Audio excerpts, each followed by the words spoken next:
In the previous chapter, I humbly shared how Baba's will inspired me to begin writing this sacred work. Now, with his boundless grace guiding my hand, I shall narrate the first coming of Sai Baba to Shirdi. How the Lord, moving in human form, stepped onto that blessed soil and transformed it forever. May Baba's compassion help us understand these divine events with a pure and devoted heart.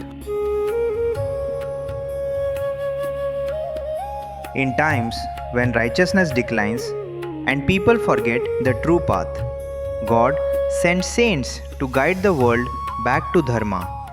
Just as Lord Krishna promised in the Bhagavad Gita, whenever unrighteousness rises, the divine appears to protect the good and restore balance. Throughout ages, many saints like Jnanadev, Namdev, Eknath and Tukaram came to uplift humanity through their words and actions. In the same way, Sai Baba arrived in Shirdi with a divine mission to awaken people, correct their misguided ways and lead them lovingly toward truth, devotion and inner peace. Saints are like guiding lights, and Sai Baba shone as one such beacon for all.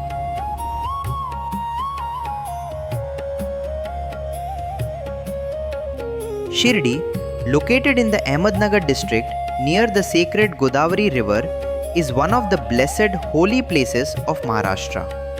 Just as saints like Jnaneshwar, Ramdas and Narasimha Saraswati sanctified the places they lived in, Sai Baba lived in Shirdi and made it spiritually radiant. Devotees travelling past Kopargaon and Nimgaon reached this sacred village, now revered just like Gangapur and Narsinwadi. Shirdi became holy because Sai Baba blessed it with his presence.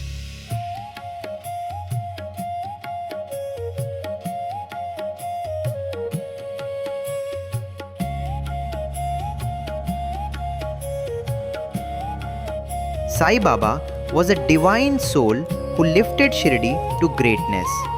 He had completely conquered worldly life and lived in perfect peace, wisdom and self-realization. Rich or poor, he treated all alike, remaining humble, loving and detached from material things. His heart was pure like a mirror.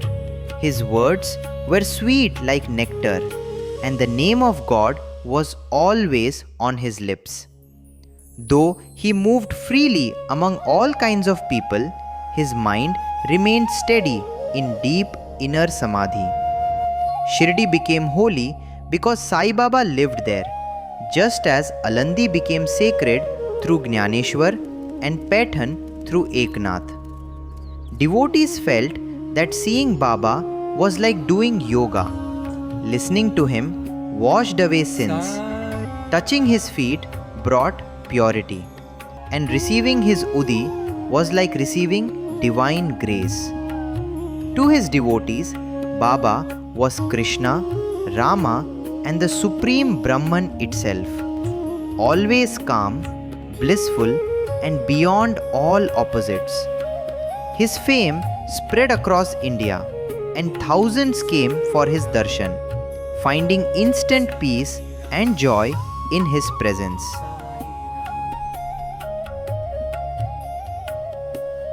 Goli Buva, a 95-year-old devotee of Lord Vithoba, spent most of his life walking between Pandharpur and the Ganga.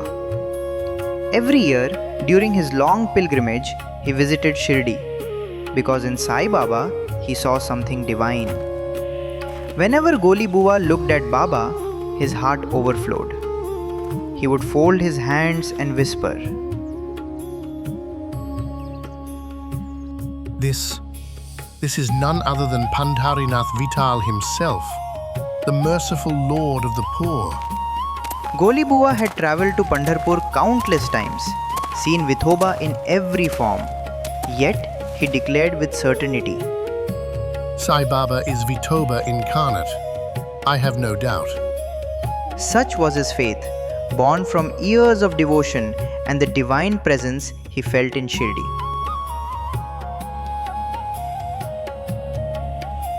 Sai Baba constantly chanted God's name, Allah Malik.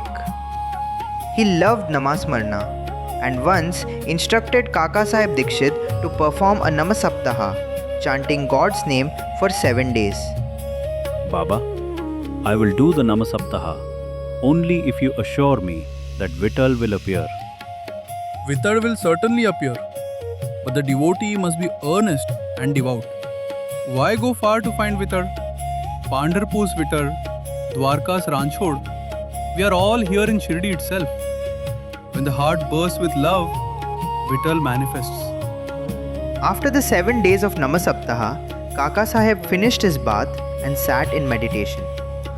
Suddenly, Vittal appeared in a divine vision, standing with hands on hips, exactly as described in scriptures. Overwhelmed, Kaka Sahib hurried to Baba. Arey, did Vittal Patil come? Did you see him? He is a mischievous fellow. Catch him tightly before he runs away. Kaka Sahib was astonished. Baba knew everything. At noon, a hawker suddenly walked into Shirdi carrying pictures of Vithoba. Kaka Sahib looked at one picture. It was exactly the same as his vision from the morning. With joy in his heart, he bought the picture and placed it in his shrine.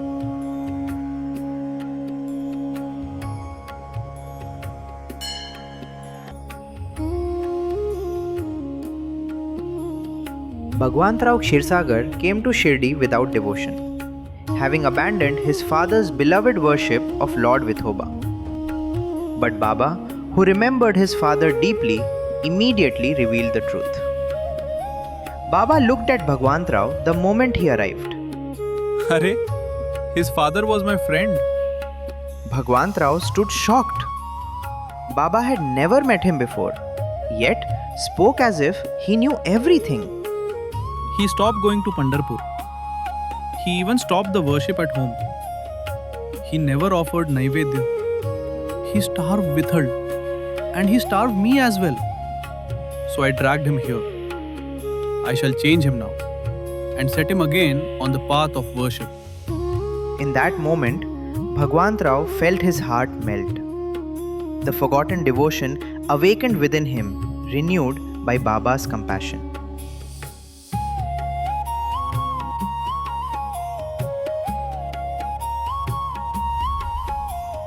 Das Ganu longed for a holy bath at Prayag, where the sacred rivers Ganga and Yamuna meet. Before leaving, he came to Baba for permission.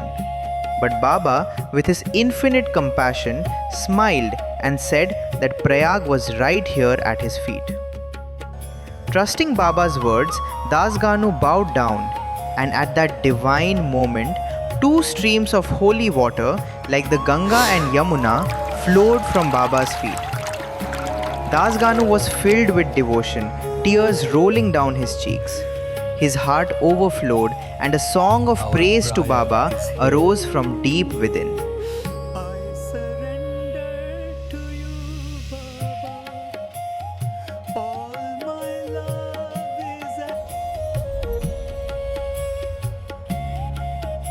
Nobody knew where Sai Baba was born, who his parents were, or when he came into this world. Just like Namdev and Kabir, who were found as divine infants, Baba too appeared mysteriously, manifesting as a radiant 16-year-old boy under the sacred neem tree in Shirdi. Villagers were astonished when they first saw him. Such a fair, handsome lad, sitting alone, deep in penance. Who is he? By day, Baba spoke to no one. By night, he feared nothing. His face shone with divine knowledge. His heart had no trace of worldly desires. His very presence drew people close. One afternoon, villagers gathered around him. Trust me. Child, where have you come from? Whose son are you? Baba only smiled gently, giving no answer. One day, during a festival, god Khandoba possessed a devotee, and the villagers seized the chance. Deva, tell us, who is this young saint? Khandoba pointed to a spot under the neem tree. Dig here. You will find the truth. A spade was brought. Underneath the soil, they found bricks, a stone slab, and a hidden corridor. Inside lay sacred items, cow mouth shaped niches, wooden boards, and old necklaces. This lad performed penance here for 12 years. The villagers rushed to Baba with wonder in their eyes. Is this true? Did you live here? This place belongs to my Guru. Guard it well. Protect it always. The corridor was gently closed again, preserving its sanctity. From that day, the neem tree became sacred to all.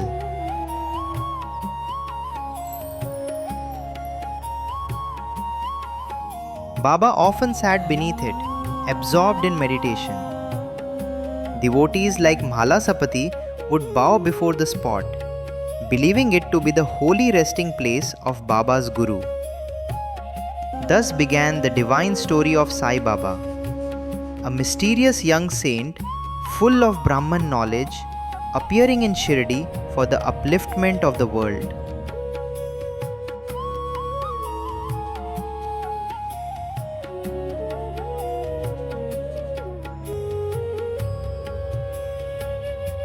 In the early days of Shirdi, the sacred neem tree stood quietly on the lonely patch of land. When Mr. Hari Vinayak Sathe bought the land, he built what became the very first resting place for pilgrims, Sathe's Vada. A platform was raised around the neem tree and devotees often gathered there. Is it true? If we burn incense here on Thursdays and Fridays, Baba will bless us with happiness? Yes, with faith and Baba's grace, joy will follow. Years passed and Sathe's Vada needed repairs. The Sai Sansthan later restored it, keeping its sacred presence alive. Soon, another building arose, Dikshit's Vada. Kaka Sahib Dikshit, troubled by an old injury, came to Shirdi in 1909. Baba, please cure not my leg, but the lameness of my mind. Stay here. Your path will become clear. Inspired and transformed, Dikshit decided to live in Shirdi permanently. The foundation of his Vada was laid on 10th December 1910. Baba, may this new Wada begin with your blessing. Let it be built for all who seek shelter. On Ramanavami 1911, the Vada was completed and filled with the presence of devotees. The third building was Booty's Vada, a grand structure built by the wealthy Mr. Booty of Nagpur. When he showed Baba the plans, he said respectfully, Baba, I want this Vada to be worthy of you. Use it well. God resides where hearts are pure. No one knew then that Baba's sacred body would one day rest there, and the Vada would become the Samadhi Mandir. Thus, 3 Vadas rose where none existed before, each carrying a story of faith, service, and Baba's silent guidance.